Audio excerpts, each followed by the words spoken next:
வணக்கம் dear students. இப்போ ஒரு நீட் கொஸ்டின் இது. அதாவது கெமிக்கல் பாண்டிங்கில் strongest hydrogen bond shown by, இப்போ வாட்டரா, அமோனியாவா, ஹைட்ரஜன் ஃப்ளூரைடா, ஹைட்ரஜன் சல்ஃபைடா?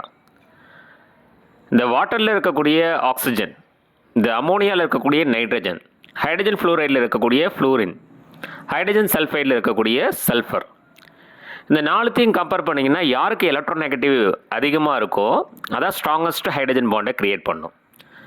அப்போ இதில் பார்த்தீங்கன்னா ஹைட்ரஜன் ஃப்ளூரைடு அப்படிங்கிறது தான், ஃப்ளூரின் தான் மோஸ்ட் எலக்ட்ரோநெகட்டிவ். அப்போ அதுதான் ஸ்ட்ராங்கஸ்ட் ஹைட்ரஜன் பாண்டை க்ரியேட் பண்ணும். இப்போ இதில் இன்னொரு கொஸ்டின் சொல்லலாம், என்னென்னா மேக்ஸிமம் ஹைட்ரஜன் பாண்டை எது க்ரியேட் பண்ணும்? Strongest hydrogen bond most electronegative இருக்கக்கூடிய அந்த மாலிகுல்.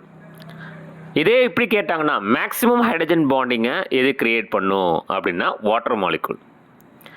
ஏன்னா ஒரு water molecule is linked to 4 water molecule through a hydrogen bonds. சரிங்களா? இப்போ கேட்குற கொஸ்டின் ஸ்ட்ராங்கஸ்ட் ஹைட்ரஜன் பாண்டா இல்லை மேக்ஸிமம் ஹைட்ரஜன் பாண்டிங்கான்னு பாருங்கள். ஸ்ட்ராங்கஸ்ட் ஹைட்ரஜன் பாண்ட் அப்படின்னு சொன்னால் மோஸ்ட் எலக்ட்ரோநெகட்டிவ் எலிமெண்ட் எதுன்னு பாருங்கள்.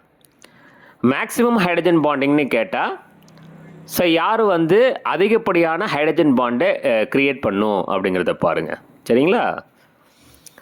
ஸோ நமக்கு இங்கே கேட்ட கொஸ்டினுக்கு strongest hydrogen bond shown by யாருன்னா hydrogen fluoride. This is the correct answer.